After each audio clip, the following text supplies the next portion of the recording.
Hi, this is Alan from Warrendale Community Church, and we're in a series of messages concerning proving the will of God, and we're in the particular aspect of means. One has to realize when proving God's will involves testing the source, the means, and the goal. We get these three principles from Romans 11:36. We have demonstrated that these principles, or practical principles, were used to determine God's will. We've already looked at the source principle and testing relating to it, and now we are in the midst of checking and testing and proving the means. The means of doing and proving God's will are extremely important. Last time we looked at the importance of how we do things. This time it's about my perspective related to my plan and the power I use to carry out those plans. I will also provide some examples where means is important. Some examples come from 2 Chronicles chapter 25, verse 5. However, Amaziah assembled Judah and appointed them according to their father's household under the commanders of thousands and commanders of hundreds throughout Judah and Benjamin. He took a census of those from 20 years old and upward and found them to be 300,000 choice men, able to go to war and handle spear and shield. He hired also 100,000 valiant warriors out of Israel to go for 100 talents of silver. But a man of God came to him saying, O king, do not let the army of Israel go with you, for the Lord is not with Israel, nor with any of the sons of Ephraim. But if you do it. Be strong for the battle, yet God will bring you down before the enemy. For God has power to help and to bring down. Amaziah said to the man of God, But what shall we do with the 100 talents which we have given to the troops of Israel? And the man of God answered, The Lord has much more to give to you than this. Amaziah dismissed them and the troops which came to him from Ephraim to go home. So their anger burned against Judah, and they returned home in fierce anger. Now Amaziah strengthened himself and led his people forth, and went to the valley of Salt, and struck down 10,000s of the sons of Seir. God said he would not be with Amaziah if he takes the hired men of Israel. Amaziah had already planned, but here he intervenes that plan by sending a prophet. And God says the means of victory was important, but it was by not taking these hired men. He asked about the money, that it would be lost, and God said, I have way much more to give you, even though you're losing this money. And God has determined that the means of victory was to be accomplished by not taking the men of Israel with them. Another example of the right means is where David asked for the will of God concerning battling the Philistines. This shows us an example of how to ask about your plans and ask about his plans and how they interrelate. Found in 1 Chronicles 14:10, David inquired of God, saying, Shall I go up against the Philistines, and will you give them into my hand? Then the Lord said to him, Go up, and I will give them into your hand. So David asked the Lord about going up against the Philistines. David asked if God would give him victory in his going up. The Lord said to go up and that he would give him victory. David did not assume he should go against the enemies of Israel at this time, nor that the victory was assured just because of God making him king. God gives the victory and gets the credit, even as this asking shows and demonstrates.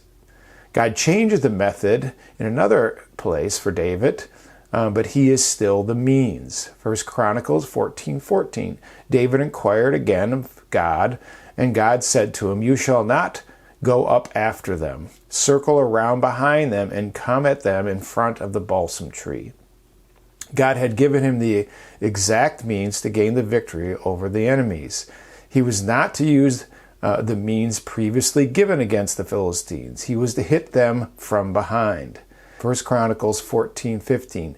It shall be when you hear the sound of marching in the tops of the balsam tree, then you shall go out to battle, for God will have gone out before you to strike the army of the Philistines. So when you hear the sound of marching in the tops of the balsam tree, then he was to go out to battle. The timing is strategic. God wants us to follow him just as he says, even though it may seem random or odd and unconventional. God's will was in the timing for him, when to strike, which would indicate that God had gone before him to strike the army. The method alone was not the key, but God's determined, communicated means at this time to gain this victory. Doing God's commanded means will bring about victory, and we see that in 1 Chronicles 14:16. And they struck down the army of the Philistines from Gibeon even as far as Gezer. So these are some examples of how the means was particularly prescribed by God. We're going to look at more examples of the interaction with God in this area.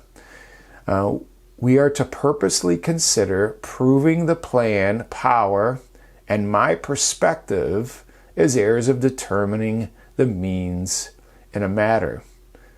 Maybe in phrasing this in a question, what is my plan? Where is my plan coming from? Where is the power coming from? And what is my perspective in doing God's plan? Let's look at planning. And from Isaiah 30, verse 1. Woe to the rebellious children, declares the Lord, who execute a plan, but not mine, and make an alliance, but not of my spirit, in order to add sin to sin. The plan needs to be from God. The execution of that plan needs also to be by God. We are to join in union with God and his Spirit to accomplish his plan his way. The planning with the wrong way of trusting is pointed out in Isaiah 31, verse 1. Woe to those who go down to Egypt for help and rely on horses and trust in chariots because they are many, and in horsemen because they are very strong. But they do not look to the Holy One of Israel, nor seek the Lord. Their plans were to rely on help from other sources rather than God. The point was to come by, the power is going to come by these other power sources. People will rely even today on many other sources like government or technology or science or medicines or weapons, but these only are replacements for really relying on the Lord. The means to victory for them was trusting horses and chariots because they are many and strong. It'd be like trusting in airplanes and tanks and weaponry. They do not look to the Holy One nor seek the Lord because they have these other means to accomplish their salvation and deliverance from the things that threaten them. Now we're going to look at the power. The power. Philippians chapter 4, verse 11. Not that I speak from want, for I have learned to be content whatever circumstances I am. Here he's talking about he's going to talk about how to learn to be content. So how do we learn to be content? This area of contentment he's going to explain is in various circumstances. This is the idea of seeking satisfaction. People seek drugs, ease, entertainment, social action, and many other ways to gain contentment, but they never learn it. Christians sometimes even seek many avenues of contentment and financial satisfaction, but this one we're going to see shows the real one. He points out the various circumstances he's talking about in Philippians 4:12. I know how to get along with humble means. I know how to live in prosperity. In any and every circumstance, I have learned the secret of being filled and going hungry, both of having an abundance and suffering need. Paul states that he knows how to live with humble means, which is a level of poverty. He also knows how to live in prosperity, which I think is equally hard and equally difficult to do. To live in prosperity requires the proper means, and he describes it as a secret. I think it's called a secret because most people don't know this means because they are using some other means.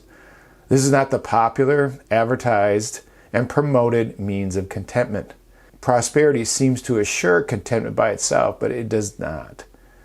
We too often equate abundance as a source of satisfaction, but it requires just as much strength as poverty to handle it. The power only comes by the use of correct means. Philippians 4:13 tells us the correct means. I can do all things through him who strengthens me. The correct means is through him. that is the Lord. The power and strength to live in contentment is by Him. In Him, because by this connection, strength is gained. Christ provides the secret means to bring contentment into the midst of both lowly means and great abundance. And we're going to stop here and pick this up about the means in the next message.